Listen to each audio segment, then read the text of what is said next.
si Dennis Antenor Jr. Ronda Pilipinas. Narito na mga headlines sa Ronda Pilipinas. Ronda Pilipinas. PNR muling nagsorry sa publiko sa tigil operasyon nito. Ronda Pilipinas. OWA tiniyak ang patuloy na suporta sa pamilya ng mga biktima ng pag-atake sa Red Sea. Ronda Pilipinas. Chinese national na nakipagbarilan sa mga pulis BGC, hinihilalang sangkot sa kidnapping ng Pogo workers ayon sa PAOK-CC. Ronda Pilipinas. 3 patay sa pamamaril dyan po sa may Arkansas, USA. Ronda Pilipinas. Showbiz, Karil at Yael Yuzon nagkaroon ng renewal of vows. Ronda Pilipinas. At mamaya sa ating sports, De La Salle University Green Archers abante na sa semifinals ng Pinoy Liga Next Month Cup. Ronda Pilipinas. Running therapy, mainam nga ba sa mental health ng tao? Mamaya, let's prove it. Ronda Pilipinas. Private message muna bago malaman ang presyo ng produktong gustong bilhin. Nako, bawal ito. Ronda Pilipinas. Ang mga malalaking mga balita, ang mga matitinding mga pinag-uusapan, ang mga maiinit at pinagtatalunang mga issue. Lahat hagip, lahat malalaman. Hindi lang sa buong Metro at Mega Manila. Kasama na ang buong Pilipinas. Hahagupit na ang mga malalaking issue sa Ronda Pilipinas. Live na live sa DWIZ AM Metro at Mega Manila. Naka-live din sa DWIZ News FM Regional Stations. Naka-live din sa Radyo Ronda AM Radio sa Pilipinas. Live ding mapapanood sa Aliw 23 Free TV. At naka-live din sa lahat ng DWIZ Digital News accounts, Facebook, YouTube at DWIZ News website. Ronda Pilipinas. Wala nang mahuhuli sa balita. Wala nang maiiwanang issue na hindi mo alam. Ngayon, updated ka na sa Ronda Pilipinas. Kasama si Dennis Antenor Jr. Ronda Pilipinas. Yun! Summer na summer! Hoy! Alam nyo ba yung pinag-usapan natin dati, last year ba yun? Yung mga balikbayan boxes na hindi nakakarating sa may-ari. Dumatakbo yung 1 taon, 2 taon. Iimbestigahan na daw po yan ng Senado. Kaya ipatatawag siguro yung mga forwarding companies na may hawak na mga balikbayan boxes. Kasi nga, walang nagbabayad ng renta espasyo na kinukuha ng mga balikbayan boxes na yon. Kaya meron yatang kasunduan dyan na kapag tapos ng 1 taon, 2 taon, binebenta na yan. Oo. Kaya hindi nakakarating doon sa mga may-ari ng balikbayan boxes. Yon. Gusto ko sanang pag-usapan yung yung 3 daga. Na nakita na naman sa NAIA, wag na yun, baka may mga kumakain. Magandang araw Pilipinas! Magandang araw Pilipinas! Magandang araw Pilipinas! Live na tayo sa DWIZ News AM Metro Mega Manila. Naka-live din po tayo sa DWIZ News FM regional stations and of course sa Radyo Ronda at sa lahat ng mga ginagawang radyo ang kanilang mga TV sa Aliw Channel 23. Magandang araw Pilipinas! Ako ang iyong magiging tagapagbalita. Ako si Dennis. Yon, ako si Dennis Antenor Jr. Ronda Pilipinas. Humingi ng paumanhin si Philippine National Railway sa Chairman Ted Macapagal sa mga maapektuhang pasahero at mga motorista sa pagsasara ng PNR ng 5 taon. Grabe ito. Simula sa Marso 28 upang magbigay daan sa konstruksyon ng North-South Commuter Railways o NSCR project. Sa panayam ng DWIZ, binigyan din ni Chairman Macapagal na ito'y para sa ikabubuti ng bansa, partikular na sa pampublikong transportasyon. Humihingi kami ng paumanhin at konting pangunawa sa ating mga kababayan, pero ito pong ginagawa natin ay para ito sa kinabukasan na rin ng ating bansa at para lalo tayong makatulong sa trapiko dito ho sa Metro Manila especially. Oh, sir, pero 5 taon ang pinag-uusapan natin diyan. Nilinaw naman ni Chairman Macapagal na mananatiling abot kaya ang pamasahe sa oras na bumiyahe na ang mga bagong tren.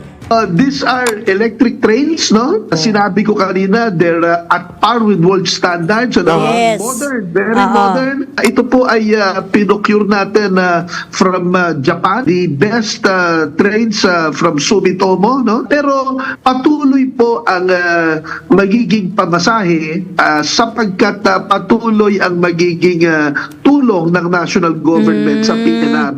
In other words, this is a public service. Pero, Chairman, yung ang inaalala ko dyan, yung halos 100,000 na maapekto ng mga commuter. Sa sila sasakay. Ang alam ko yata, ang pinaka-latest, nagbigay na daw ng bus ang mga LTO o naglagay yata ng linya pero kulang yun, ha? Parang ang pagkakadinig ko, 25 bus lang yata yun. Oo, sa 100,000. Di ba? Halos ka 100,000 na pasahero. Saan sasakay yung mga yun? 5 taon ang pinag-uusapan natin siya. Yan ang tinig ng Philippine National Railways Chairman Ted Macapagal sa panayam ng DWIZ. Ronda Pilipinas. Eto na. Nakahanda na ang mga bagong biyahe ng bus sa rutang Tutuban hanggang Alabang Station at pabalik bilang alternatibong transportasyon kasunod ng tigil operasyon ng Philippine National Railways simula ika-28 ng Marso. Sa panayam ng DWIZ, sinabi ni PNR Chairman Ted Macapagal na meron 6 lang pala, 6 na biyahe ng bus sa nasabing ruta. Naglabas po kami ng bulletin, primarily ang DOTR. Meron po tayong 6 trips from Alabang to Tutuban and magkakaroon din tayo ng another 6 trips from Tutuban to Alabang. No? Currently, kung kailangan pong dagdagan po yan. Dagdagan nyo po. Dagdagan nyo po. Kaugnay nito, tinukoy ni Chairman Macapagal ang oras ng biyahe ng mga nasabing 6 na bus. From Alabang to Tutuban, it will start from 5 a.m. ng umaga hanggang alas 6 po ng gabi ang babiyahing mga augmented buses, no? Na dito sa mga rotang dinadaanan na yan. At from Tutuban naman to Alabang, from 7:30 hanggang 9 o'clock ng gabi, may mga babiyahe pong mga buses. 6? Parang nalulungkot ako kasi ang dami-dami ng pasahero. Yan ang tinig ni Philippine National Railways Chairman Ted Macapagal sa panayam ng DWIZ. Si Dennis Antenor Jr. Ronda Pilipinas. Samantala, tagabutay ng report. Senator Pimentel, hindi kumbinsidong makakatulong ng malaki ang Pangulo sa pagkumbinse sa mga senador na suportahan ang panukalang economic tsa-tsa. Alamin natin ang report ni Patrol 19 Sally Ortega Bueno. Ate Sally, go! Hindi kumbinsido si Senate Minority Leader Coco Pimentel na makatutulong si Pangulong Bongbong Marcos Jr. sa pagkumbinsi sa mga senador na suportahan ang panukalang economic tsa-tsa. Ito ang kay Senator Pimentel ay dahil sa bumaba sa all-time low ang kredibilidad ng Pangulo sa hanay ng mga senador pagdating sa usapin ng pag-amyenda sa ating konstitusyon. Ang pag-endorso anya ng Pangulo sa panukalang economic tsa-tsa ay maaaring makatulong sa proponent ng resolution of both houses number 6 pero maliit lang anya ang may tutulong nito. Lahat anya na sasabihin ng Pangulo may kaugnayan sa tsa-tsa ay hindi ganoon paseseryosohin at pahalagahan ng maraming senadora. Una rito sinabi ni Senate Subcommittee on Constitutional Amendments and Revision of Codes Chairman Senator Sani Angara na makabubuting tumulong ang Pangulo sa pagkumbinsi sa mga senador na kailangan ang economic tsa-tsa para sa pagunlad ng ating ekonomiya. Una rito inamin kasi ni Senate President Juan Miguel Zubiri na malaking hamon sa kanyang liderato ay kung paano makakakuha ng sapat na boto para maaprubahan sa Senado ang panukalang economic tsa-tsa. Matatanda ang sinabi ni Angara na baka umabot sa 7 o 8 senador ang bumoto ng no sa economic tsa-tsa. Ito sa Patrol 19, Sally Ortega Bueno. Para sa DWIZ, nagbabalita ng tama, naglilingkod ng tama. Kapag may bagong balita, naka-on air, agad-agad, DWIZ Patrol Report. Samantala, tiniyak muli ni Transport Secretary Jaime Bautista na walang matatanggalan ng trabaho sa mga empleyado ng Manila International Airport Authority sa oras na magsimula na ang modernisasyon sa Ninoy Aquino International Airport. Ayon kay Secretary Bautista na bahagi ng concession agreement sa pagitan ng Department of Transportation at San Miguel Corporation, SMC SAP at Company Consortium ang pananatili ng mga tauhan ng MIAA sa kanilang mga trabaho. Paliwanag pa ng kalihim, nakatutok ang MIAA sa pagiging airport regulator habang ang concessionaire ang mamamahala sa operasyon at pagpapanatili ng NAIA. Samantala, hinimok naman ni Secretary Bautista ang mga tauhan ng MIAA na tumulong sa gobyerno sa pagpapanumbalik ng reputasyon ng NAIA bilang isa sa mga pangunahing gateway sa mundo. Ronda Pilipinas. Nagpapatuloy ang pakikipag-ugnayan ng OWA, Overseas Workers Welfare Administration, sa pamilya ng mga Pilipinong biktima ng pag-atake ng Houthi rebels sa Red Sea. Ayon kay OWA Administrator Arnel Ignacio, matapos makarating sa kanilang tanggapan ang tungkol sa insidente, ay agad nitong inatasan ng OWA Regional Offices na puntahan ang pamilya ng biktima. Gayon din ang welfare officer sa Riyadh upang malaman ang kondisyon ng mga iba pang mga Pilipino. The very first 2 hours pa lang namin nalaman ito, ang aming regional offices, pinuntahan na po yung kanilang mga pamilya. Napuntahan na namin yung asawa, yung isa si Ian, yung nasunog, and nadala na ito sa Djibouti Hospital. And currently, ang ating namang welfare officer from Riyadh traveled already to East Africa para puntahan yung ilang pambiktima. So tuloy-tuloy ang kaagad nating action dito. Doon pa lang to, sa first hour pa lang nito, meron na tayong action. Sinabi rin ni Administrator Ignacio na OWA na ang mamamahala sa burol ng mga biktima at nakahanda na rin ng iba pang mga tulong para sa mga pamilya ng mga ito. Kami na po mamamahala ng kanilang pagburol. Immediately, yung 220,000 na nakahanda para sa services na ito, ay kanila pong matatanggap. Yung kanilang mga na anak, kung nag-aaral pa ho, magmula sa simula hanggang sa matapos, OWA na pong bahala. And yung pong paunang bigay, kung sakasakali meron silang gustong pagkakitaan, yung unang 15,000, naka-ready na po lahat yan. Yan po ang tinig ni OWA Administrator Arnel Ignacio sa eksklusibong panayam ng DWIZ. Ronda Pilipinas. Samantala, tanggap po tayo ng report. Kahanda ng mga Pilipinong ipagtanggol ang Pilipinas, hinangaan ni House Speaker Romualdez. Narito ang report ni Patrol 11, Tina Nolasco. Tina!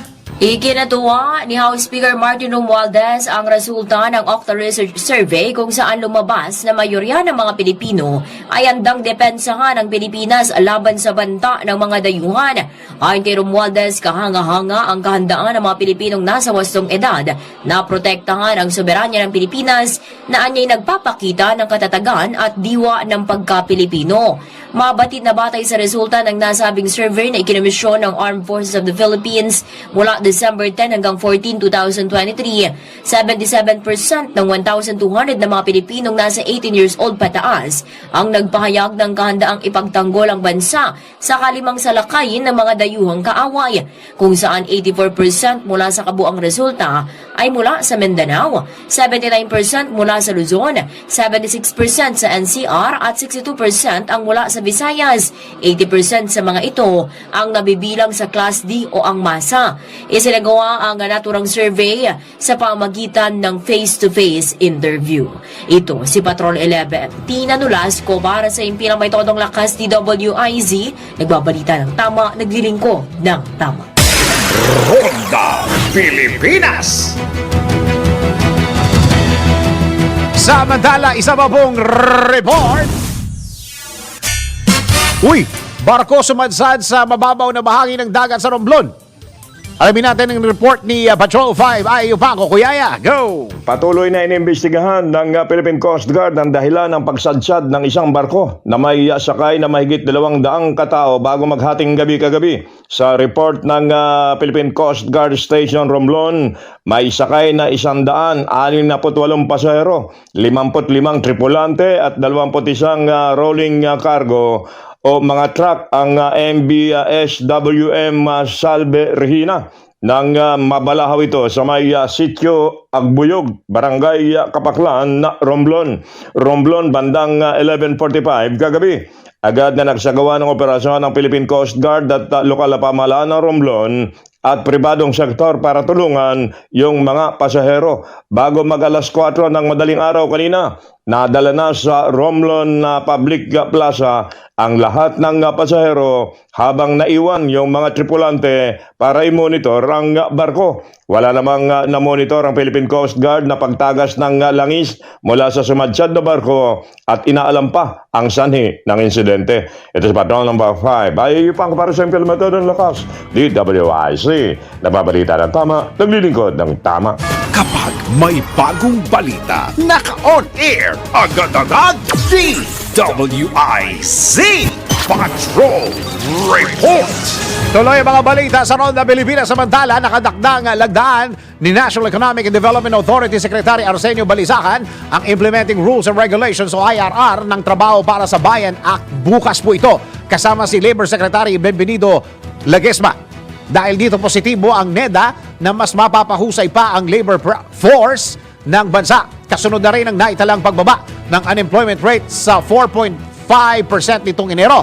Una ring inihayag ng ahensya na napanatili ng Pilipinas sa mga job-generating investments nito sa pamamagitan ng pagkakaroon ng skills matching sa labor market. Kasabay nito ay tiniyak ng kalihim na patuloy ang pagsisikap ng administrasyon ni Pangulong Ferdinand Marcos Jr. upang makalikha pa ng mas maraming trabaho at mapahusay ang business environment. Ronda Pilipinas. Samantala, ikinatuwa ni Finance Secretary Ralph Recto ang patuloy na pagbuti ng kalidad ng trabaho sa Pilipinas. Batay sa pinakauling Labor Force Survey, nakapagtala ng 45.9 million na trabaho at 13.9 underemployment rate. Kaugnay nito, bumaba din ng 4.5% ang unemployment rate ng bansa kumpara sa 4.8% noong Marso ng nakaraang taon. Pakialis mo yung picture. Ano siya dyan? Congressman siya. Hindi siya congressman. No? Secretary na siya ng Finansa. Gid ni Secretary Recto, mas marami ng Pilipino ang nasa formal at stable na trabaho. Tiniyak naman ng kalihim na patuloy na ipatutupad ng DOF ang Growth Enhancing Actions and Resolutions o GEARS upang masiguro na nakakasunod ang pamahalaan na makakamit ng fiscal consolidation na siyang maglilika ng mas maraming trabaho. Si Dennis Antenor Jr. Ronda Pilipinas. Samantala, isa pang report. Kakamusan ng guro sa bansa maging sa Southeast Asia patuloy umanong nararanasan.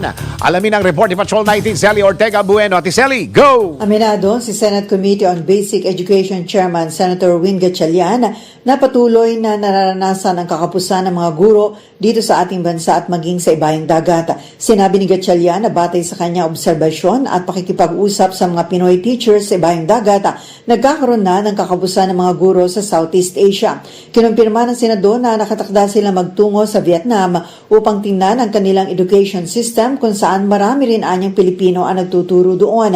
Isa anyang dahilan ng pagpili sa mga Pilipinong guro ay dahil sa pagiging bilingual o pagiging mahusay sa English bukod sa magaling silang magturo. Sa isang bandaan niya, masaya siya dahil may mga trabaho ang mga guro, subalit nakakabahala dahil nababawasan naman ang teachers sa bansa. Aminado ang Senador na isa sa mga dahilan ng kakapusan ng guro sa bansa ay mabilis na paglobo ng populasyon bukod pa sa pagpapatupad ng K-12 program. Ito sa Patrol 19, Sally Ortega Bueno para sa DWIC, nagbabalita ng tama, naglilingkod ng tama. Kapag may bagong balita, naka-on air, agad-agad, DWIZ Patrol Report. Tuloy-tuloy mga balita at impormasyon sa Ronda Pilipinas. Baka kayo yung mga tipo ng mga klase ng mga tao na bumibili online at hindi sinasabi sa inyo kung magkano yung presyo ng binibili ninyo, lalo na doon sa mga nagla-live selling. Alam nyo ba na bawal yan? Eto na, private message muna bago malaman ang presyo ng produkto. Ano yung tinatawag doon? PM is the key. Naku, bawal yan. Alamin natin sa NBI report mula kay Angelo Bainyo. Alamin kung bawal o hindi. Dahil kung di mo alam to, kaso ang kakaharapin mo sa NBI. Naku, bawal ito.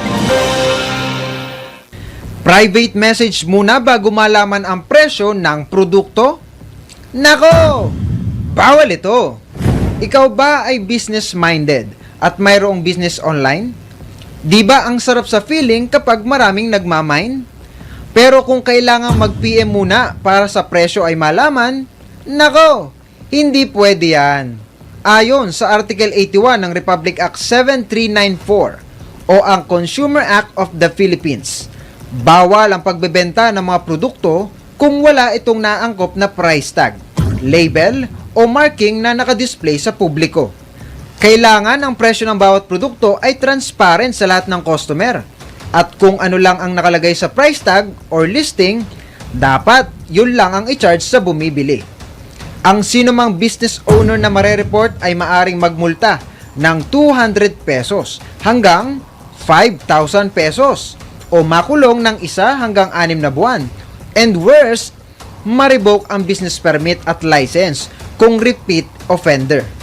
Kaya next time, ilagay mo na ang presyo ng bawat produkto, magkano man ang halaga nito, para hindi ka masabihan ng, nako, bawal ito.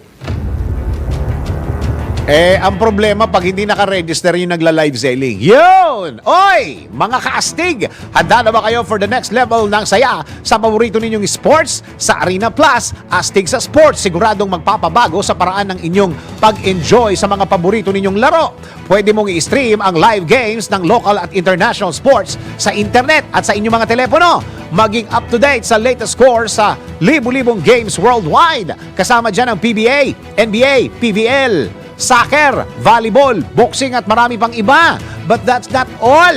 Kasama sa magbibigay ng saya sa inyong gaming experience ang official Astig endorsers na sina Scottie Thompson at NBA star Jordan Clarkson. Nababakil patuloy ako. NBA star Jordan Clarkson. Yan. Ano pang inaantay ninyo? Download Arena Plus app now in App Store or Google Play. You can watch it also on arenaplus.ph. Sa Arena Plus, astig sa sports. Keep it fun, game responsibly. Tuloy-tuloy mga balita at impormasyon sa Ronda Pilipinas. Oy, may guest po tayo ha. Isang doktor po ito. Pag-uusapan natin ha. Pag-uusapan natin ang COVID. Yan. Dahil marami nung nagtatanong, kumusta na ba? Kasi ang mga maski sa akin nagtatanong, tuloy-tuloy pa rin yung mga bakuna no? Oo. Sige, nasa linya po natin ang Integrative Medical Doctor tama ba? Concerned Doctors and Citizens of the Philippines, si Dr. Alan Landrito. Uy, si Dr. Alan. Doc, magandang araw po. Good morning, Dennis, and good morning sa ating mga tagapakinig at taga-viewers sa ating Ronda Pilipinas. Yan, parang na-miss ko kayo sa screen . Ito madalas ko na-interview to si Doc Alan. Doc, marami ho nagtatanong. Sorry, alam ko medyo ito. Palutangin lang natin kasi marami ho nagtatanong hanggang sa ngayon, kailangan pa ba talaga natin itong mga bakuna na ito sa mga sakit ngayon? Doc, your study po and your thoughts about it. Ang mga bakuna, kung tinawag siyang perfect vaccine, walang problema Kagaya ng measles, okay po yung mga vaccine na yan. Diba? Okay, Itong mga DPT, diphtheria, pertussis, tetanus. Pero itong COVID, hindi ho ito perfect vaccine. This is an imperfect vaccine. Bakit? Ang coronavirus, every year nagmi-mutate po yan. Or within a year, several times magmi-mutate siya. Kaya hindi pwede makadevelop dito sa COVID-19 or any coronavirus for that matter ng isang perfect vaccine. Kaya ang gusto nila i-boost yung mag-booster dose every 6 months kasi nga patuloy na nagme-maintain. Kaya sabi namin pasimula pa, nung pa nang nagkasagsagan pa ng pandemic, sabi Opo. namin, hindi dapat asahan itong bakuna. Baka magdala pa ito ng masigit na problema kaysa maging solusyon. Opo. So, ibig sabihin, yung mutation, nagbabago yung attitude o yung character mismo ng mismong virus, Doc. Ibig nyo sabihin? Nagdi-develop po ng iba't ibang strains yan. Kaya hindi same strain. Nagsimula tayo sa Wuhan, nagkaroon ng Alpha, nagkaroon ng Beta, Oo. Delta, Oo. Gamma, Delta, then Omicron at iba-iba pang mga variants yan. Kaya hindi talaga wise na magkaroon ng gamitin ng vaccine para dyan. At saka wala pa pong, kumbaga, kung nag-mutate ng ganito at ganitong kabilis, Doc, wala hong pantapat na bakuna din eh. Opo, sa katunayan na kung titingnan natin, kasi marurunong naman ang mga doktor natin, ang mga nandyan sa DOH natin, marurunong naman sila. Pero kung tiningnan sana nila yung design nung vaccine na ito, meron pong napakalaking mali na overlook ng lahat. Pero dahil siya itong dinidikta ng mga international organization like the WHO, blindly sinunod nila. No? Alam ho ninyo, di ba pinag-usapan yung mRNA, ibang klaseng bakuna ho ito, hindi kagaya ng dati, attenuated virus, ibig sabihin pinapahina yung virus, tapos yung mismo isasaksak. This time, genetic code ang bibigay nila in the form of mRNA. Ang layunin nun, pagpasok ng mRNA sa katawan natin, papasok sa mga selula, at yung selula natin na magpo-produce ng spike protein. At pag marami ng spike protein, yung ating immune system naman, makikilala yung spike protein na yun, foreign ito magde-develop sila ng antibodies para doon. Pero ang sinasabi ko, hindi dapat spike protein ang ginawang antigen. No? Ang resultant antigen, dapat envelope protein. Kasi spike protein yun yung delikadong bahagi ng virus na yun. At saka sabihin natin matasira niya lahat yung antibodies natin, yung spike protein, hindi niya madidisintegrate ang virus. Hindi niya, parang ganito yan. Naglalaro ka ng chess, ang ina-atake mo lang ina-atake yung knights. Okay, napatay mo yung knights, hindi ka pa rin panalo. Dapat yung king ang aatakihin mo eh. Dapat ang immune system natin nakadirect na atakihin yung envelope protein ng virus para ma-open ito, mag-disintegrate yung virus. Kaya may mali pa rin sa design eh. At the same time, yung pagiging imperfect vaccine yan, na talagang hindi pwedeng, magdi-develop ka na immunity, pero after 6 months, iba na namang strain ng kalaban mo, hindi na effective yun. Another 6 months, iba na naman. So nagkakaroon ng immune fatigue, no? Nagkakaroon immune senescence. Nagkakaroon pa nga ng tinatawag na immune dysfunction, nasisira na yung immunity. Kaya makikita natin, ang daming nagka-COVID, nagpa-COVID vaccine, pero after nun, nagpatuloy pa rin nagkaka-COVID. So sabihin lang, mild lang naman, even then, hindi dapat nagkaroon ng mild. Kung ihahambing natin sa measles, yung mga batang binakunan ng measles, hindi na nagka-measles habang buhay sila. Di ba? Ganun ang perfect vaccine. Pero these are imperfect vaccines. Tama yung sinabi nyo, Doc, dahil ang mga kwento naman talaga at mga balita, mga istorya, ako may mga kamag-anak at may mga kilala din ako, hindi ibig sabihin na nagko-COVID ka na, tapos nagpabakuna ka na, hindi ka na magkaka-COVID. Ganon, Doc, yun yung sinasabi ninyo. Dapat kasi kung talagang perfect vaccine yan, nagpabakuna ka, hindi ka na magkaka-COVID. Pero ang gusto naming sabihin pa noon pa, asahan na lang natin kasi ang case fatality rate, mahinang virus lang ito kung tutuusin eh. 1% lang ang case fatality rate nito eh. So ibig sabihin, hayaan na natin magkaroon ng natural immunity yung taon, mahawa tayo ng virus, pag-develop ng natural immunity, yun ang walang katumbas na immunity, hindi na tayo magkaka-COVID. Nakalulungkot, yung iba nagka-COVID, nag-develop ng natural immunity, binakunahan pa, nasira tuloy yung natural immunity. Kaya nagkaka-COVID ulit, nasisira, nagkakaroon ng immune dysfunction na tinatawag. Paano po yung mga bakuna ngayon? Meron silang booster 1, booster 2 pa na tinatawag, Doc? Kaya nga, naobserbahan nga na talagang kung papansinin natin, naging sakitin sila, naging susceptible sila sa marami sakit. Konting lumabas lang ang trangkaso, nagkakatrangkaso sila. Konting lumabas lang ang sipon, nagkakasipon sila. No, kasi yung mga viruses na yan, trangkaso, itong sipon, pati ubo, ayan ay mga respiratory viruses. Iba't iba yan, maraming klaseng virus yan. Every year talagang meron yan. No? Pero ba't humina ng immune system ng mga tao na nabakunahan? Kaya patuloy sila nagkakaroon, mas susceptible sila. Yun ang naging resulta. Okay. Balikan ko lang yung sinabi nyo kanina, Doc, regarding dun sa immune system, yung pag-develop namin ng immune system, kapag ka na-stop po yun at hindi kami na-develop yung immune system namin na bumbubuo ulit para labanan yung mismong virus at nalagyan ng bakuna, masisira ho yung development nung immune system, Doc? Yes po, nagkakaroon ng immune dysfunction na nasisira lalo nito. At nagkakaroon ng immune fatigue kasi masyado mo nang binubugo yung immune system, bigay ka ng bigay ng antigen sa kanya na hindi naman effective, no? I mean, hindi nagkukos ng tamang immune response kasi ang nire-respond lang niya yung mga lumang strains. Eh kung dumating na yung bagong strain, hindi na rin siya effective doon. That will take how many years pa? Depende ba sa katawan ng tao para bumalik ulit yung kanyang kasiglahan sa kanyang immune system, Doc? Yes naman, hindi naman ang katawan natin very very resilient, very robust Sabagay, yan. tama. Takes time pero sana wag na lang tuloy-tuloy. Pero pag tinuloy-tuloy mo every 6 months babooster, doon lalong masama, di ba? Kaya sinasabi namin, miski nung una pa hindi na dapat nagbakuna. Kung meron lang akong time, kaya i-explain ko sana bakit hindi dapat pa. Oo, kasi nga totoo naman Doc, pagka nagsipon tayo, okay nagkaroon ng lagnat. After 3 days nawawala. So ibig sabihin, natural yung katawan natin na gumagawa ng gamot para sa katawan natin at nakakatulong din kahit papaano yung mga paracetamol, nakakapagpababa lang ng temperatura. Pero kung tutusin yung immune system natin ang gumagamot talaga ng ating katawan. Ganun, Doc. Eksakto po. Very amazing ang pagkakalikha ng katawan natin, ang pagkakadisenyo. Kaya yung miski unang panahon pa, bakit napakadaming mga tao ngayon, di ba? Naging resilient ang human race kasi natural yun na may mga virus na malalakap tao, mga bacteria. Hindi develop ang katawan natin kaagad ng immune response, then further magiging immune na sa atin, magkakaroon ng full immunity na. Kaya bigyan ko ng example, coronavirus. Itong coronavirus, every year, merong coronavirus na lumalaganap sa atin sa matagal na panahon na. Opo. About 6% ng buong populasyon ng mundo nakakalanghap ng coronavirus. Nagbibigay lang ito ng sipon.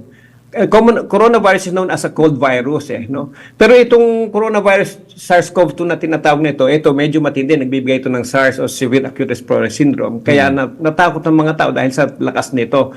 Pero kung tutuusin, yung lakas nito ay hindi naman talaga ganon gaya ng na-imagine natin o naipamulat sa atin, nakala natin mamamatay tayo, napakaraming mamamatay. Meron mga mamatay siya pero mga hanggang 1% lang lumalabas as of this day ang tinatawag na case fatality rate. Sa lahat na magkakasakit, 1% lang mauwi sa kamatayan pagka ng clinical manifestation ng syndrome. Pero merong paraan naman para hindi na mag-clinical manifestation. Kaya sinasabi namin kagaya ng ivermectin, vitamin C, vitamin D, basta malakas ang immune system natin, hindi na tayo magkakasakit basta-basta. Kung meron man, very mild. At lalo na itong ivermectin, direktamente 20 mechanisms of actions na ang nakita na kaya niyang sugpuin itong virus na ito.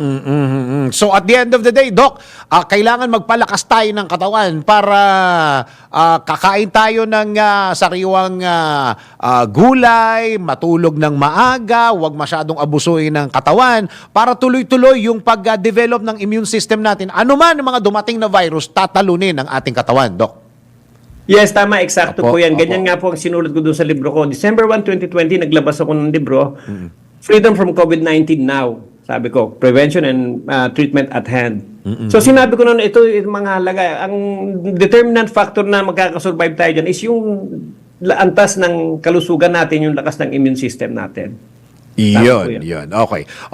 Wala na kayo masyadong oras, Doc. Thank you very much po sa information. Kayo po ba may gusto nyong, meron ho kayong ipopromote diyan? Meron kayong activity po sa mga panahon na to?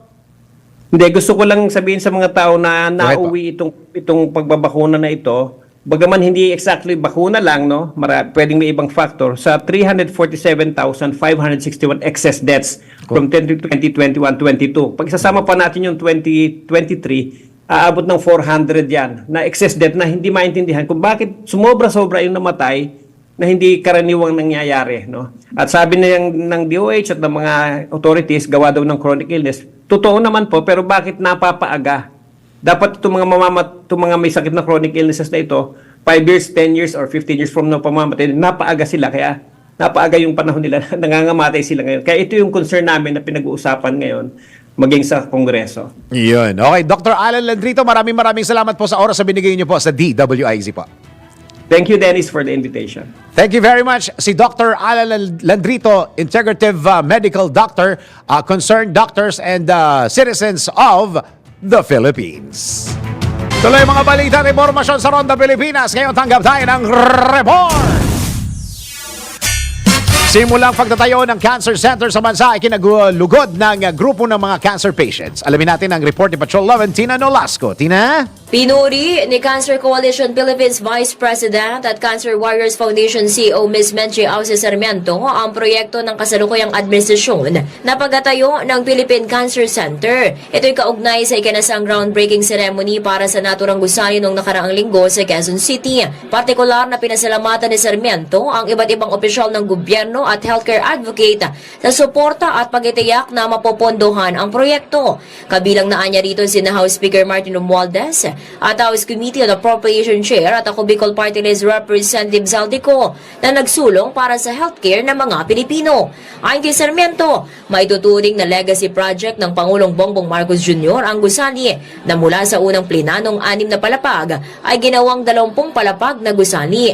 Nabatid na ang lokasyon para sa naturang proyekto ay ginawa sa pamamagitan ng House Committee on Appropriations bilang bahagi ng mandato ng Republic Act No. 11215 at ang Resource Stratified Framework na itinakda ng National Integrated Cancer Control Council. Ito si Patrol 11. Tina Nolasco para sa impilang may totong lakas DWIZ, nagbabalita ng tama, naglilingkod ng tama. Ronda Pilipinas. Isa pang report.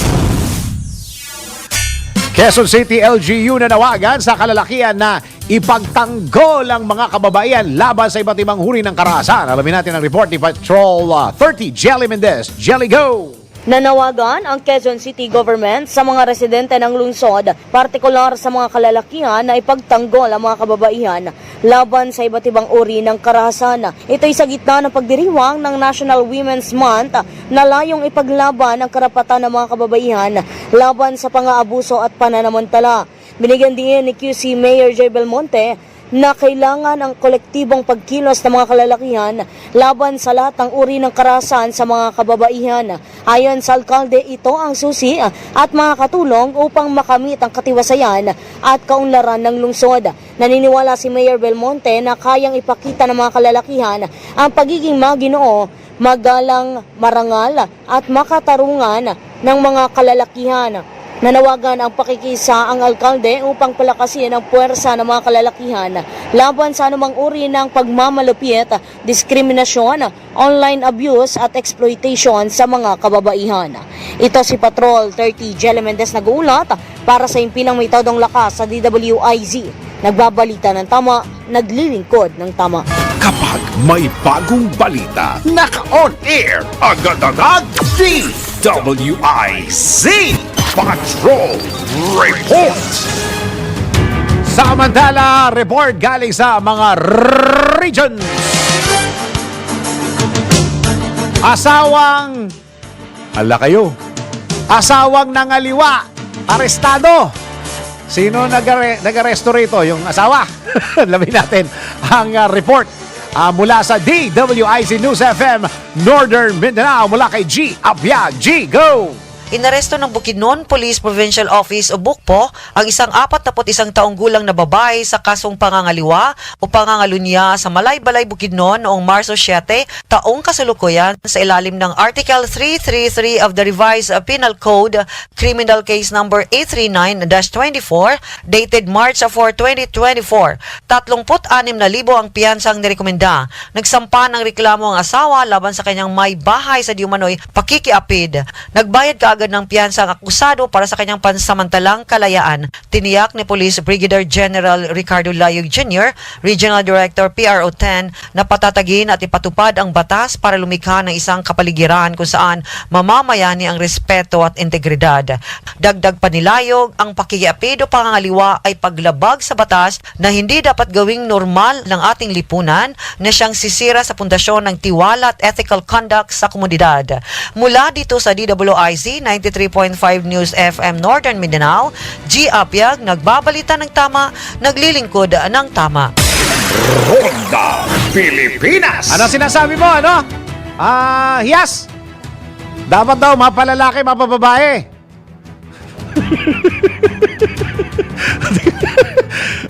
Tuloy ang mga report.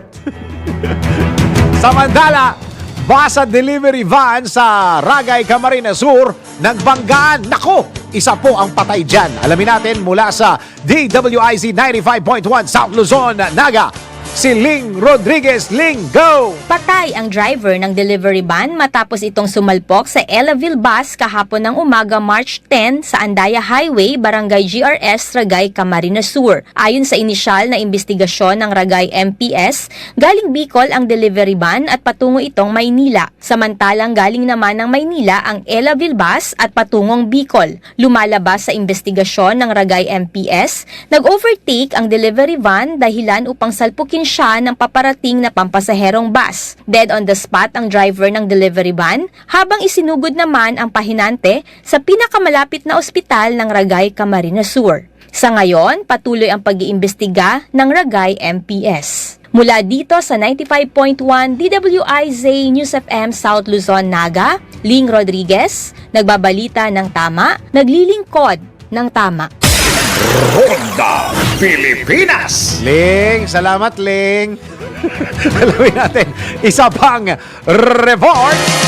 Bureau of Customs Port of Iloilo nakakuha ng mataas sa koleksyon ngayong taon. Uy, congrats! Alamin natin ang report mula sa DWIZ News FM 89.5 Western Visayas. Richard Bertuso. Richard, go! Ang Iloilo Bureau of Customs nakakuha ng mataas na koleksyon ngayong taon sa unang quarter pa lamang ng 2024 matapos na panayam ng DWIC 89.5 News FM Western Visayas si Acting Deputy Collector for Assessment na si Mary Jane Gilargan. Sinabi niya na mataas ang kanilang koleksyon kahit sa ibang port tulad ng Pulo Pandan sa Bacolod at Calibo International Airport. Gayon pa man, sinabi ni Gilargan na maging agresibo sila sa kanilang trabaho dahil sa nakalipas na taon naging mahina ang koleksyon ng Bureau of Customs at pabago-bago ang mga nakaupo sa kanilang tanggapan. Dagdag pa dito ni Gilargan, ang Bureau of Customs ay buong pagmamalaki na nakikiisa sa bansa sa pagdiriwang ng Women's Month ngayong taon sa ilalim ng timang We for Gender, Equality in Inclusive Society. Ang pagdiriwang na ito ay kasabay ng pandaigdigang Araw ng Kababaihan noong Marso 8, 2024 bilang pagpupugay sa napakahalagang kontribusyon ng kababaihan sa pagbuo ng bansa. Mula dito sa DWIZ NOS FM Western Visayas, Richard Cordero Bertuso, nagbabalita ng tama, naglilingkod ng tama. Ronda Pilipinas. Samantala, para sa ating balitang pambalakasan, De La Salle University Green Archers abante na sa semifinals ng Pinoy Liga Next Month Cup. Alamin natin ang sports news mula kay Kim Gomez. Sa mundo ng palakasan, ang latest malalaman sa DWIZ Sports News. Nagwagi ang top 2 seed mula sa Group A na De La Salle University Green Archers sa kanilang sagupaan ng contender mula sa Group B na University of Batangas Brahmans. Ang laban ay nagsilbing opener sa quarterfinals ng Pinoy Liga Next Month Cup Season 2 kung saan tinambakan ng Green Archers ang Brahmans 91-59. Mayroong bentahan ang De La Salle sa labang ito dahil hawak nila ang twice to beat advantage at nanalo nga sila, kaya ibig sabihin sigurado na ang kanilang spot sa semis. Matatandaan na tinapos ng Green Archers ang elimination round na may 4-2 win-loss record. Hinirang naman na best player of the game si Earl Jared Abadam na nagtala ng 20 points, 3 rebounds at 3 steals. Ayon sa kanya, dapat ang maging focus lang nila sa ngayon ay preparation at training lamang at hindi sila dapat magpakampante o isipin na mas malakas ang kanilang team kumpara sa mga susunod nilang makakalaban. Magtutuos ang San Beda Red Lions at De La Salle Green Archers sa darating na semifinals. That portion was brought to you by Arena Plus. Sa Arena Plus, astig sa sports. Download Arena Plus app now in App Store or Google Play. You can watch it also on arenaplus.ph. Ronda Pilipinas. Ito na ang latest, bagong-bago, fresh na fresh. DWIZ Showbiz News. At para sa ating showbiz, Karil at Yael Yuson nagkaroon ng renewal of vow. Showbiz report mula kay Anton. Para sa aking balitang showbiz, tuluyan nang nagkaroon ng renewal of vows sina Karil at Yael Yuson. Nakumpirma ito nang i-post ng nanay ni Karil na si Shasha Padilla ang picture ng mag-asawa sa kanyang social media account habang nasa kasagsagan ng event. Nilagay ito ng singer ng caption na, "Congratulations Kay and Yael, it was a beautiful ceremony for your renewal of vows." Inaasahan na ng publiko ang renewal of vows ng dalawa matapos na muli mag-propose si Yael kay Karil noong February 26, 2024 sa opening ng It's Showtime. Ngunit hindi inaasahan ng mga netizen na agad-agad ang pagsasagawa ng mga ito ng renewal of vows. Nag-post pa si Karil sa kanyang Facebook account ng picture niya at nagkakape kung saan nilagyan niya ito ng caption na, "Have you had your breakfast yet? Tara!" Ngunit marami ang nakaalam na noong araw na iyon ang kanilang renewal of vows matapos mag-post ang kapatid ni Yael ng picture ng mag-asawa na nagsisindi ng kandila sa cake. Nilagay ito ng kapatid ni Yael ng caption na, "Year 10 lunch before the renewal of vows, blessed by a drizzle in March." Sina Karil at Yael ay kinasal noong March 21, 2014 sa Silang, Cavite. At yan aking balitang showbiz para sa impilang ito ng lakas DWIZ. Ako si Anton, nagbabalita ng tama, naglilingkod ng tama. Ronda Pilipinas. At alam nyo ba, ang running therapy daw ay mainam sa ating mental health? Alamin natin yan. Patunayan natin sa Let's Prove It! Bago maniwala sa mga claim-claim na yan, patunayan na yan sa Let's Prove It! Hilig mo ba ang pagtakbo? Yung tipong naging daily routine mo na ito sa umaga. Alam mo bang may benepisyo ito sa iyong katawan, lalo na sa iyong mental health? Tara, let's prove it! Ayon sa runkeeper.com na ang pagtakbo ay nakakatulong upang marelax ang iyong katawan at utak. At the same time, nakakapagpakalma din ito sa iyong bad mood. Dagdag pa sa webmd.com na malaki din ang benepisyo nito sa iyong pagtulog, habang ang pagtakbo ay nakakatulong na mabawasan ang symptoms ng anxiety. Bukod dito, sinabi ng Raya University sa Amsterdam na ang antidepressant at pagtakbo ay magkapareho lamang ng epekto at nakaka-maintain din ito sa iyong physical appearance. Ngunit, isinaad naman ng isang psychiatrist na para sa mga taong may pinagdadaanan, mas mainam pa ding uminom ng antidepressant. Kaya naman sa mga stress dyan, malungkot o kaya naman sa mga bad trip dyan, itakbo nyo na lang yan kesa mag-overthink ng malala. Ronda Pilipinas. At bago tayo magpaalam, ito na ang ating patama quote of the day at tamaan sana ang dapat tamaan.